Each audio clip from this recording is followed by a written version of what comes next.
الحمدللہ وکفا وسلام علی عبادہ الذین اصطفى اما بعد فاعوذ باللہ من الشیطان الرجیم بسم اللہ الرحمن الرحیم رب اشرح لی صدری ویسر لی امری واحلل عقدۃ من لسانی یفقہوا قولی۔ السلام علیکم ورحمۃ اللہ وبرکاتہ۔ ناظرین، فہم القرآن پروگرام کے سلسلے میں آج ہم دوسرے پارے کا مطالعہ کریں گے۔ قرآن مجید اللہ سبحانہ تعالیٰ کی کتاب ہے، ہم سب کی رہنمائی کے لیے بھیجی گئی ہے۔ جو لوگ اس کی طرف رجوع کریں گے وہ سیدھا راستہ پائیں گے۔ اللہ تعالیٰ سے دعا ہے کہ وہ ہمیں اپنی طرف جانے کا صحیح راستہ عطا فرمائے اور ہم قرآن مجید کو اسی طرح سمجھیں جیسے اس کے سمجھنے کا حق ہے، اس کو اسی طرح پڑھیں جیسے اس کو پڑھنے کا حق ہے، حق تلاوتہ ہی۔ پہلے پارے میں ہم نے پڑھا کہ بنی اسرائیل نے جب اللہ سبحانہ تعالیٰ کی نافرمانی کی اور اپنے اس عہد کو پورا نہیں کیا جو انہوں نے اللہ تعالیٰ کے ساتھ کیا تھا، تو اللہ تعالیٰ نے ان سے دینی امامت لے کر بنی اسماعیل میں نبی اکرم صلی اللہ علیہ وسلم کی طرف منتقل کر دی۔ نبی صلی اللہ علیہ وسلم نے مکہ میں اپنی دعوت کا آغاز کیا۔ 13 سال کے بعد جب مکہ والوں نے آپ کو بہت تنگ کیا تو اللہ کے حکم سے آپ نے مدینہ کی طرف ہجرت کی۔ مدینہ آنے کے بعد آپ نے تقریباً 16-17 ماہ بیت المقدس کی طرف منہ کر کے نمازیں ادا کی۔ آپ کے ساتھ آپ کے صحابہ بھی اسی طرف منہ کر کے نماز ادا کرتے رہے۔ چونکہ اول روز سے جب کعبہ تعمیر ہوا تھا تو یہ بات سب کو معلوم تھی، جانی پہچانی تھی کہ آخری نبی کا قبلہ بیت اللہ شریف ہوگا۔ چنانچہ تقریباً 17 ماہ کے بعد یہ حکم آ گیا۔ اس حکم کے آنے کی دیر تھی کہ ہر طرف سے چیمگوئیاں ہونے لگیں۔ اس پر اللہ سبحانہ تعالیٰ فرماتے ہیں سَيَقُولُ السُّفَهَاءُ مِنَ النَّاسِ مَا وَلَّاهُمْ عَنْ قِبْلَتِهِمُ الَّتِي كَانُوا عَلَيْهَا قُلْ لِلَّهِ الْمَشْرِقُ وَالْمَغْرِبُ يَهْدِي مَن يَشَاءُ إِلَى صِرَاطٍ مُسْتَقِيمٍ۔ نادان لوگ ضرور کہیں گے انہیں کیا ہوا کہ پہلے یہ جس قبلے کی طرف رخ کر کے نماز پڑھتے تھے اس سے یکا یک پھر گئے، یعنی انہوں نے اپنا رخ بیت اللہ کی طرف کر لیا۔ اے نبی صلی اللہ علیہ وسلم، ان سے کہیے مشرق اور مغرب سب اللہ کے ہیں، اللہ جسے چاہتا ہے سیدھی راہ دکھا دیتا ہے۔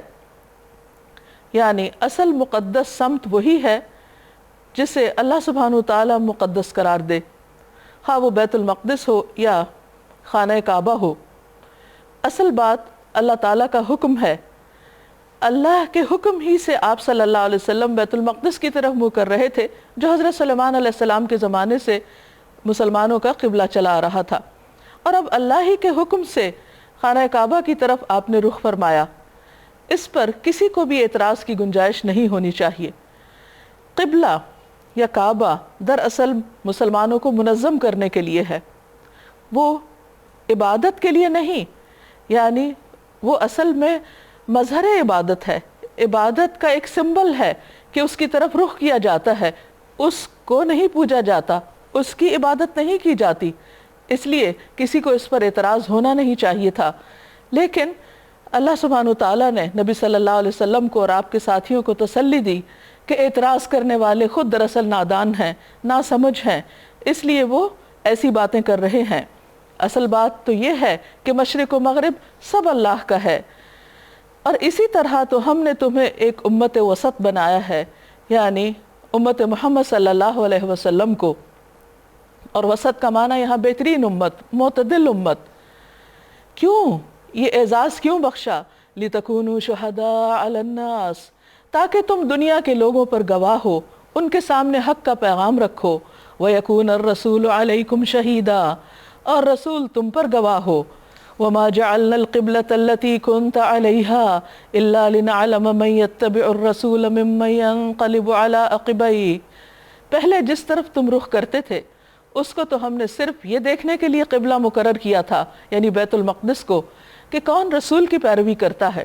یعنی اس میں مسلمانوں کا ایک امتحان تھا کہ مکہ سے آنے کے بعد خانہ کعبہ کو چھوڑ کر وہ بیت المقدس کی طرف رخ کر رہے تھے، اور کون الٹا پھر جاتا ہے، یعنی کون پروفٹ کی، نبی صلی اللہ علیہ وسلم کی پیروی نہیں کرتا اور اپنی مرضی کرتا ہے۔ یہ معاملہ تھا تو بڑا سخت، مگر ان لوگوں کے لیے کچھ بھی نہیں سخت تھا جو اللہ کی ہدایت سے فیض یاب تھے۔ اس پر کچھ لوگوں کو یہ خیال بھی آیا اور ان کے دل میں یہ وسوسے بھی ڈالے گئے کہ کہیں ایسا نہ ہو کہ جو لوگ بیت المقدس کی طرف منہ کر کے نماز پڑھتے رہے اور وہ اب دنیا میں بھی نہیں رہے، یا جو رہے بھی ان کی نمازیں شاید قبول نہ ہوئی ہوں، کیونکہ اب آخری قبلہ خانہ کعبہ کو مقرر کیا جا رہا ہے۔ تو اس پر اللہ تعالیٰ فرماتے ہیں وَمَا كَانَ اللَّهُ لِيُضِيعَ إِيمَانَكُمْ، اللہ تعالیٰ ایسا نہیں کہ تمہارے ایمان کو ضائع کر دے۔ یہاں ایمان سے مراد نماز ہے، اس سے نماز کی اہمیت کا بھی پتہ چلتا ہے۔ اللہ تعالیٰ نے یہاں صلاۃ کا لفظ استعمال نہیں کیا بلکہ ایمان کا کیا، کیونکہ جو شخص نماز ادا نہیں کرتا اس کا دراصل ایمان کمزور ہوتا ہے، وہ اس کے ایمان کے لیے خطرناک ہوتا ہے۔ اس لیے جو شخص اللہ کو مانتا ہو، جو شخص آخرت کو مانتا ہو، اس کے لیے لازم ہے کہ وہ اپنی اس سچائی کا کہ وہ ایمان رکھتا ہے عمل سے ثبوت دے، اور عملی ثبوت میں سب سے بڑا ثبوت اللہ کے آگے اپنی عجز و انکساری کا اظہار کرنا، اللہ کے آگے جھکنا، زمین کے اوپر اپنا سر یا پیشانی رکھ کر اللہ کے آگے اپنے عجز و انکسار کا اظہار کرنا ہے۔ ان اللہ بالناس لرؤوف الرحیم، یقین جانو کہ وہ لوگوں کے حق میں نہایت شفیق اور رحیم ہے۔ وہ لوگوں کو آزماتا ضرور ہے، لیکن ایسی تبدیلیوں سے، چینج سے وہ لوگوں کو پریشان نہیں کرنا چاہتا، وہ ان کے اعمال کو ضائع نہیں کرتا۔ کہا جاتا ہے کہ چینج از ڈیتھ، یعنی چینج کو ایکسیپٹ کرنا اتنا ہی مشکل ہوتا ہے جتنا موت کو ایکسیپٹ کرنا مشکل ہوتا ہے، لیکن تبدیلی انسان کے لیے عام طور پر بہتر اپرچونٹیز اور بہتر مواقع فراہم کرتی ہے۔ اس لیے بندہ مومن کو ہمیشہ اللہ کی اطاعت میں سرگرم رہنا چاہیے اور ان باتوں کو اہمیت نہیں دینی چاہیے کہ کل ایک بات کہی گئی اور آج اس بات کو تبدیل کیوں کیا جا رہا ہے۔ پھر فرمایا قَدْ نَرَى تَقَلُّبَ وَجْهِكَ فِي السَّمَاءِ، یہ آپ کے منہ کا بار بار آسمان کی طرف اٹھنا ہم دیکھ رہے ہیں، ہم اسی قبلے کی طرف آپ کو پھیر دیتے ہیں جسے آپ پسند کرتے ہیں۔ نبی صلی اللہ علیہ وسلم سے خطاب ہے، کیونکہ آپ کو بھی یہ انتظار تھا کہ قبلے کی تبدیلی کا حکم آئے۔ تو مسجد حرام کی طرف رخ پھیر دو، اب جہاں کہیں تم ہو اسی کی طرف منہ کر کے نماز پڑھا کرو۔ یہ لوگ جنہیں کتاب دی گئی تھی خوب جانتے ہیں کہ تحویل قبلہ کا یہ حکم ان کے رب ہی کی طرف سے ہے، یعنی ان کو معلوم تھا، تمام پیغمبروں نے یہ بات اپنی قوموں کو بتائی تھی کہ آخری نبی کا قبلہ خانہ کعبہ ہوگا، اور برحق ہے، مگر اس کے باوجود جو کچھ یہ کر رہے ہیں اللہ اس سے غافل نہیں ہے۔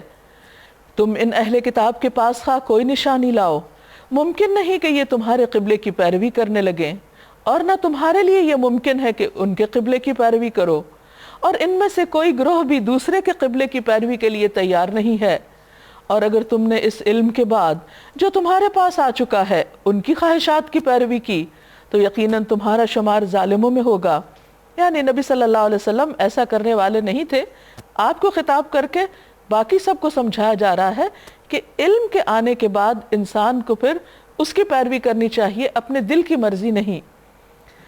الذین آتیناہم الکتاب یعرفونہ کما یعرفون ابناءہم، جن لوگوں کو ہم نے کتاب دی ہے وہ اس کو ایسے پہچانتے ہیں جیسے اپنی اولاد کو پہچانتے ہیں، یعنی اتنا زیادہ حقیقت کا علم رکھتے ہیں، مگر ان میں سے ایک گروہ جانتے بوجھتے حق کو چھپا رہا ہے۔ یہ قطعی ایک امر حق ہے، سچی بات ہے، تمہارے رب کی طرف سے ہے، لہٰذا اس کے متعلق تم ہرگز کسی شک میں نہ پڑو۔ وَلِكُلٍّ وِجْهَةٌ هُوَ مُوَلِّيهَا فَاسْتَبِقُوا الْخَيْرَاتِ، ہر ایک کے لیے ایک رخ ہے جس کی طرف وہ مڑتا ہے، یعنی ہر شخص کی زندگی میں ایک سینٹر آف لائف ہوتا ہے جس کی طرف انسان پلٹ پلٹ کر جاتا ہے، ایک مرکز محبت ہوتا ہے، ایک ایسا نقطہ ہوتا ہے کہ جس کی طرف انسان ہمیشہ رجوع کرتا ہے، اور اہل ایمان کے اندر ان کے دلوں میں وہ مرکز محبت وہ اللہ کا گھر ہے جس کی طرف وہ بار بار پلٹ کر جاتے ہیں، دن میں کئی بار اس کی طرف رخ کر کے نماز ادا کرتے ہیں، اور اسی طرح باقی قومیں بھی اپنے اپنے شعار کو اپناتی ہیں اور ان کی طرف رجوع کرتی ہیں۔ لیکن اس کے باوجود اصل چیز کیا ہے؟ فاستبقوا الخیرات، نیکیوں میں سبقت کرو، نیکیوں میں آگے بڑھو. یعنی سمبلز امپورٹنٹ ہیں، مگر ان سے زیادہ امپورٹنٹ اللہ تعالیٰ کی رضا ہے، اللہ کو خوش کرنا ہے، اور مومن کی توجہ اسی پر رہنی چاہیے. ظاہری چیزوں کی اپنی جگہ اہمیت، لیکن کسی بھی چیز کی اسپرٹ اور اس کی روح اور اس کے مقصد سے غافل نہیں ہونا چاہیے. فاستبقوا الخیرات، اور وہ مقصد کیا ہے ہم سب کا کہ ہم خیر اور بھلائی کے کاموں میں آگے بڑھیں، دوڑ لگائیں. اینما تکونوا یأتی بکم اللہ جمیعا، تم جہاں بھی ہوگے اللہ تمہیں پالے گا، اس کی قدرت سے کوئی چیز باہر نہیں ہے. تمہارا گزر جس مقام سے بھی ہو وہیں سے اپنا رخ نماز کے وقت مسجد حرام کی طرف پھیر دو. اب یہ حکم ہم سب کے لیے ہے کہ ہم دنیا میں کہیں بھی ٹریول کر رہے ہوں، کہیں پر بھی ہوں، کسی ملک، شہر، گاؤں، دیہات میں، زمین کے اوپر، فضا میں، زمین کے نیچے، کہیں بھی، نماز کے وقت ہمارا رخ، چہرہ مسجد الحرام کی طرف ہی ہونا چاہیے. قبلہ اسی کو بنانا چاہیے، یعنی اللہ کے گھر کو، کیونکہ یہ تمہارے رب کا بالکل برحق فیصلہ ہے. اور آپ دیکھیے کہ اس طرح سارے مسلمان دنیا بھر میں دن میں 5 مرتبہ ایک طرح سے ان کے اندر یونٹی پیدا ہو جاتی ہے، وہ اکٹھے ہو جاتے ہیں اس ایک مقصد کے لیے. اور اللہ تم لوگوں کے اعمال سے بے خبر نہیں، اور جہاں سے بھی تمہارا گزر ہو، یعنی راستہ چلتے ہوئے بھی اپنا رخ مسجد حرام ہی کی طرف پھیرا کرو یا نماز میں، اور جہاں بھی تم ہو اسی کی طرف منہ کر کے نماز پڑھو، تاکہ لوگوں کو تمہارے خلاف کوئی حجت نہ ملے. یعنی کوئی یہ نہ کہے کہ یہ کیسے لوگ ہیں، کبھی کسی طرف رخ کرتے ہیں اور کبھی کسی طرف. یہاں اس بات کو بھی دیکھیے کہ کسی بھی چیز کا تعلق اگر اس کے نیوکلیس کے ساتھ ہے، جیسے ایک سیل کا یا ایک ایٹم کا، تو اس کی زندگی برقرار رہتی ہے. اور اگر وہ ہل جائے، وہ اپنی جگہ چھوڑ جائے، وہ ٹوٹ جائے، تو ہر چیز بکھر کر رہ جاتی ہے. قبلہ ایک ایسی چیز ہے کہ جب سب مسلمانوں کے درمیان اتحاد اور یونٹی پیدا کرنے کا ذریعہ ہے. ہاں جو ظالم ہیں ان کی زبان کسی حال میں بند نہ ہوگی. فلا تخشوہم واخشونی، تو تم ان سے نہ ڈرو بلکہ مجھ سے ڈرو. اور یہ ایک عام حکم ہے زندگی کے سارے معاملات میں. انسان کچھ بھی کر رہا ہو تو وہ کام اس کو لوگوں کے ڈر سے نہیں کرنا چاہیے، اللہ کے ڈر سے کرنا چاہیے. کیونکہ جو شخص اللہ سے ڈرتا ہے اللہ تعالیٰ اس کے لیے کافی ہو جاتا ہے. حدیث میں آتا ہے نبی صلی اللہ علیہ وسلم نے فرمایا 3 نیکیاں نجات دینے والی ہیں، یعنی جس شخص کے اندر 3 خوبیاں ہوں گی وہ کامیاب ہو جائے گا. خلوت و جلوت میں اللہ کی خشیت، ہر حال میں لوگوں کے سامنے ہو یا تنہائی میں اللہ ہی کا ڈر. فقر اور غنا میں میانہ روی، اعتدال کا راستہ، اور غضب اور رضا میں عدل، انصاف، یعنی کسی بھی حال میں. پھر اسی طرح آپ صلی اللہ علیہ وسلم نے فرمایا لوگوں کی ہیبت تم میں سے کسی کو حق بات کہنے سے نہ روکے جبکہ وہ خود اسے دیکھ لے یا مشاہدہ کر لے یا سن لے. یعنی جب سچی بات معلوم ہو جائے تو پھر لوگوں سے نہیں ڈرنا چاہیے، حق بات ہی کرنی چاہیے. وَلِأُتِمَّ نِعْمَتِي عَلَيْكُمْ، اور تاکہ میں اپنی نعمت تم پر تمام کر دوں. وَلَعَلَّكُمْ تَهْتَدُونَ، اور تاکہ تم ہدایت پا جاؤ. اسی طرح جیسے ہم نے تم میں ایک رسول بھیجا جو تمہیں میں سے ہے، یتلو علیکم آیاتنا، تم پر ہماری آیات پڑھتا ہے، ویزکیکم، اور تمہارا تزکیہ کرتا ہے، ویعلمکم الکتاب والحکمہ، اور تم کو کتاب و حکمت کی تعلیم دیتا ہے، ویعلمکم ما لم تکونوا تعلمون، اور تمہیں وہ سکھاتا ہے جو تم جانتے نہ تھے. یعنی جن چیزوں، جن حقائق اور جن سچائیوں کے بارے میں تم ناواقف تھے وہ رسول اللہ صلی اللہ علیہ وسلم نے تمہیں آ کر اچھی طرح بتا دیں. اس لیے اللہ تعالیٰ کی اس نعمت پر اللہ کے شکر گزار ہو جاؤ. فَاذْكُرُونِي أَذْكُرْكُمْ وَاشْكُرُوا لِي وَلَا تَكْفُرُونَ، بس تم مجھے یاد کرو میں تمہیں یاد رکھوں گا، اور تم میرا شکر ادا کرتے رہو اور میری ناشکری نہ کرو. نبی صلی اللہ علیہ وسلم نے فرمایا اللہ تبارک و تعالیٰ فرماتے ہیں اے ابن آدم، جب تم اکیلے میں میرا ذکر کرتے ہو تو میں اکیلے میں تمہارا ذکر کرتا ہوں، اور جب تم میرا مجلس میں ذکر کرتے ہو تو میں تمہارا ذکر اس سے بہتر مجلس میں کرتا ہوں جس میں تم میرا ذکر کرتے ہو. اس لیے ہمیں ہر حال میں لوگوں کے بیچ میں بھی اور اکیلے بھی اللہ تعالیٰ کو یاد کرتے رہنا چاہیے. اسی طرح ایک اور حدیث میں آتا ہے، رسول اللہ صلی اللہ علیہ وسلم نے فرمایا، تم لوگ اللہ کی عظمت کا جو ذکر کرتے ہو، یعنی سبحان اللہ، لا الہ الا اللہ اور الحمدللہ کے الفاظ کہتے ہو، وہ عرش کے ارد گرد چکر لگاتے رہتے ہیں۔ یعنی جب ہم یہاں سے ذکر کرتے ہیں تو وہ ذکر اوپر چڑھتا ہے اور عرش کے ارد گرد چکر لگاتے ہیں۔ ان کی ایسی بھن بھناہٹ ہوتی ہے جیسے شہد کی مکھیوں کی بھن بھناہٹ۔ وہ اپنے کہنے والے کا یعنی ذکر کرنے والے کا اللہ کے دربار میں ذکر کرتے ہیں۔ کیا تم نہیں چاہتے کہ اللہ کے دربار میں تمہارا ذکر ہوتا رہے؟ ہم میں سے کون نہ چاہے گا کہ ہمارا ذکر اللہ تعالیٰ کے ہاں ہو؟ تو جو اللہ کو یاد کرے گا اس کے لیے بہت بڑا انعام ہے کہ اللہ تعالیٰ اس کو یاد رکھیں گے۔ وَاشْكُرُوا لِي، اور تم میرا شکر ادا کرو، یعنی صرف ذکر نہیں، صرف زبانی بات ہی نہیں، بلکہ دل سے بھی اللہ تعالیٰ کی نعمتوں کا اعتراف کرو اور اس کی ناشکری نہ کرو۔ حضرت عمر نے عرض کیا، یا رسول اللہ صلی اللہ علیہ وسلم، ہم کون سا مال اپنے پاس رکھیں؟ یعنی کون سا مال زیادہ اچھا ہے کہ وہ ہم لے لیں؟ نبی صلی اللہ علیہ وسلم نے فرمایا، شکر گزار دل، ذکر کرنے والی زبان اور ایسی بیوی جو امور آخرت پر اس کی مدد کرنے والی ہو، یہ سب سے بڑا خزانہ ہے جو کسی انسان کے پاس ہو سکتا ہے۔ ایک اور روایت میں آتا ہے، جابر بن عبداللہ کہتے ہیں کہ میں نے رسول اللہ صلی اللہ علیہ وسلم کو فرماتے ہوئے سنا، سب سے افضل شکر الحمدللہ ہے۔ لہٰذا ہم سب کو اللہ کا ذکر اور شکر کرتے رہنا چاہیے، کیونکہ اسی میں انسان کی خیر و بھلائی ہے۔ دنیا میں بھی دل میں اطمینان ہوتا ہے اور آخرت میں بھی درجات بلند ہوں گے، اور پھر یہ سب سے بڑھ کر کہ انسان اللہ تعالیٰ کی رحمت اور اس کی توجہ کا مرکز رہتا ہے۔ یا ایہا الذین آمنوا، اے لوگو جو ایمان لائے ہو، استعینوا بالصبر والصلاۃ، صبر اور نماز کے ساتھ مدد چاہو۔ انسان کو زندگی میں بہت دفعہ ناخوشگوار حالات پیش آتے ہیں، ایسے میں انسان کو مایوس ہونے کی بجائے اللہ تعالیٰ کی طرف رجوع کرنا چاہیے اور اللہ سے مدد مانگنی چاہیے۔ ویسے بھی ہم ہر نماز میں ہاتھ باندھ کر کہتے ہیں، ایاک نعبد و ایاک نستعین، صرف تیری ہم عبادت کرتے ہیں اور صرف تجھ سے ہم مدد چاہتے ہیں۔ لیکن جب مشکل آتی ہے تو ہم اس وقت بعض اوقات ذکر کرنا، اللہ سے مدد مانگنا بھول جاتے ہیں۔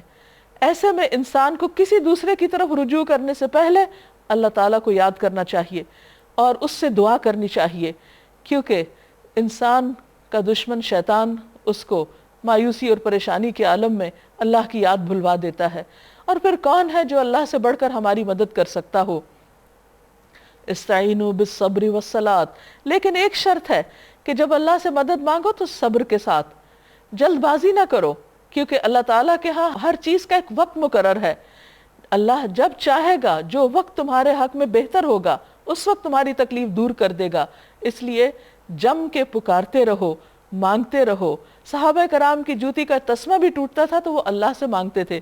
پہلی نظر، پہلی یاد، پہلا خیال اللہ تعالیٰ کا ان کے دل میں آتا تھا۔ اور اس کے ساتھ ساتھ نماز کی پابندی کرو، کیونکہ اگر کوئی شخص اللہ تعالیٰ کی حدود کی حفاظت کرے گا تو اللہ تعالیٰ اس کی حفاظت کرے گا۔ نبی صلی اللہ علیہ وسلم نے ایک مرتبہ نصیحت کرتے ہوئے فرمایا، احفظ اللہ یحفظک، تم اللہ کی حدوں کی حفاظت کرو، اللہ تعالیٰ کے احکامات کی حفاظت کرو، اللہ تمہاری حفاظت کرے گا۔ ان اللہ مع الصابرین، بے شک اللہ صبر کرنے والوں کے ساتھ ہے۔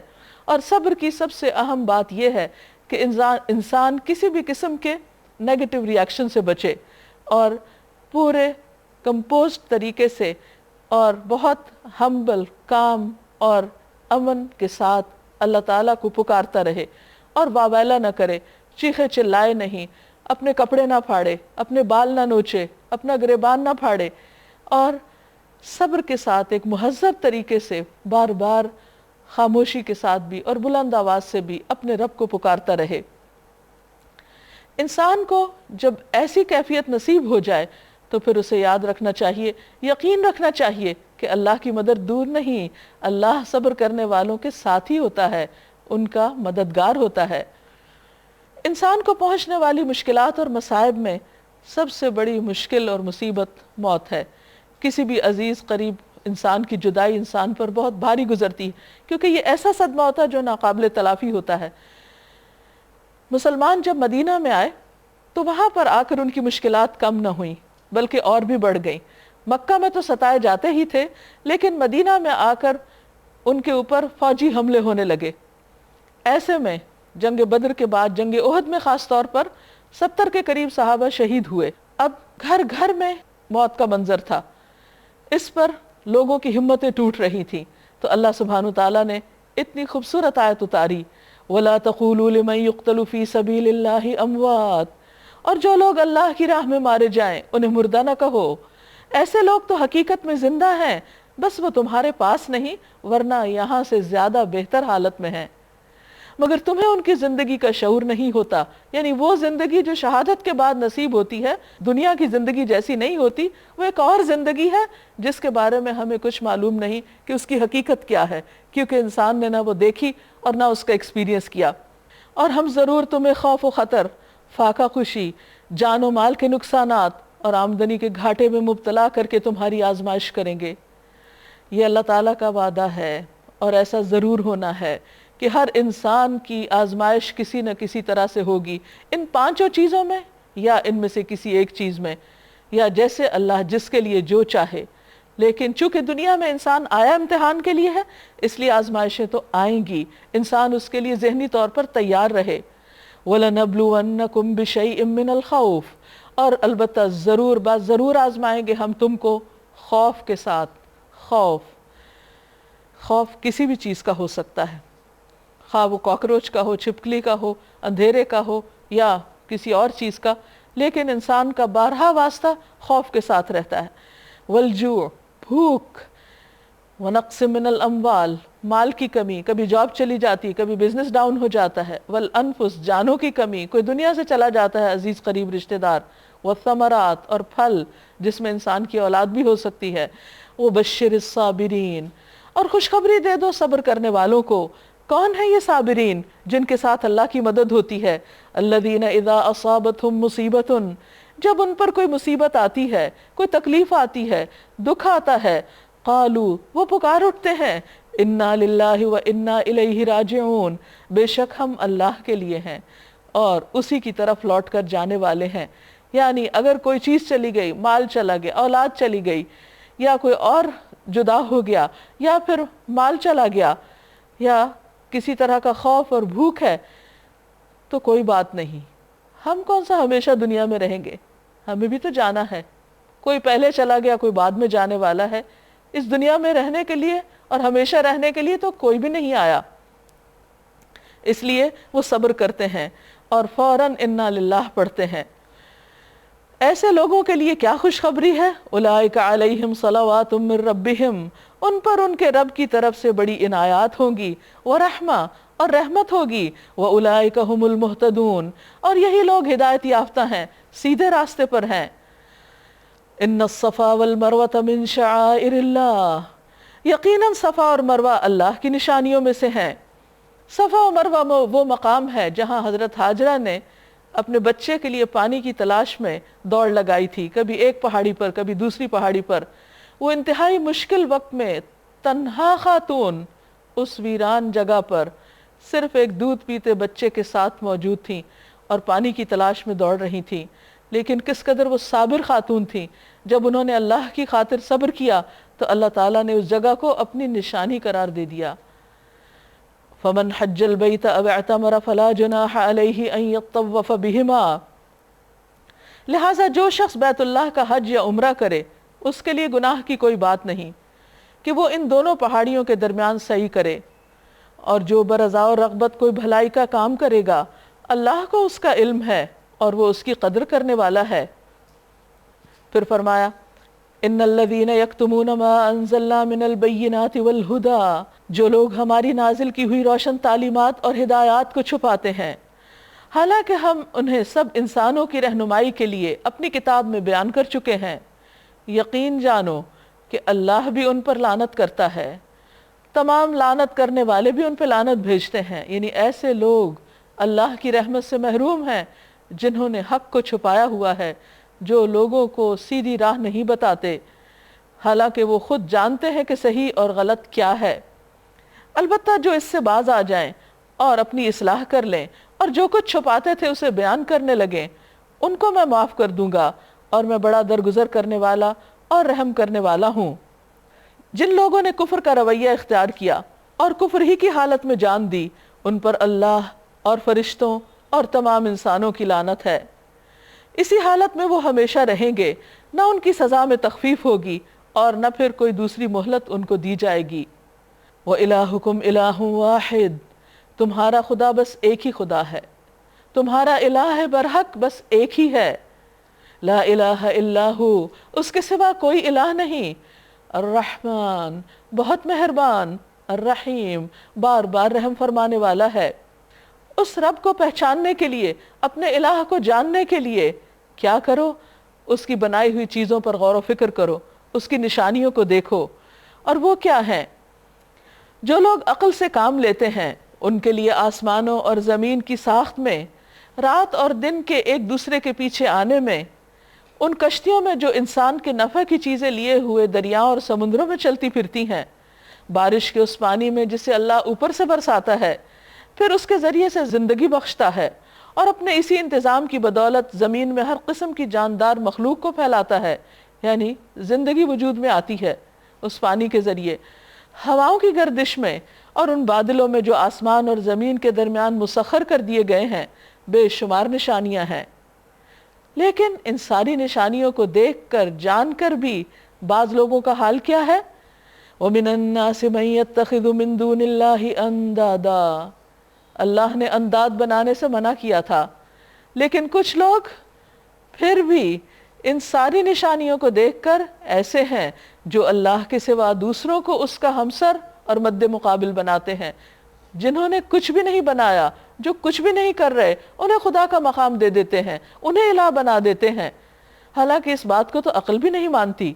وہ ان سے ایسی محبت کرتے ہیں جیسی محبت اللہ سے کرنی چاہیے، حالانکہ ایمان رکھنے والے لوگ سب سے بڑھ کر اللہ کو محبوب رکھتے ہیں۔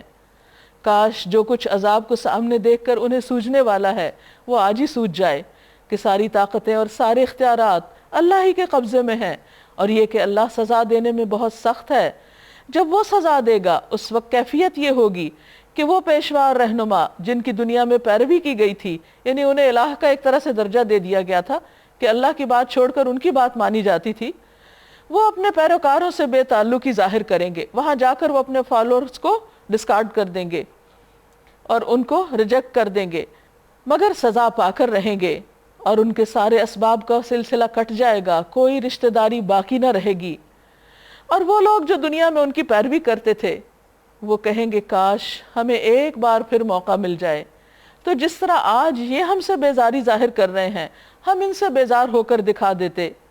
یوں اللہ ان لوگوں کے وہ اعمال جو یہ دنیا میں کر رہے ہیں ان کے سامنے اس طرح لائے گا کہ یہ حسرتوں اور پشیمانیوں کے ساتھ ہاتھ ملتے رہیں گے، مگر آگ سے نکلنے کی کوئی راہ نہ پائیں گے۔ اب یہاں سے اللہ سبحانہ وتعالیٰ اگلی آیات سے تمام انسانوں کو اور خاص طور پر اہل ایمان کو کچھ ہدایات دیتے ہیں۔ سب سے پہلا سبق کیا ہے کہ اپنے رب کو پہچانو، اس پر ایمان لاؤ، آخرت کو مانو، اور ایمان کے تقاضے پورے کرنے کے بعد پھر اللہ تعالیٰ نے جو احکامات دیے ہیں ان کو مانو، اس کی تعلیمات پر عمل کرو۔ اب دیکھیں گے ہم کہ کیا کیا احکامات ملتے ہیں۔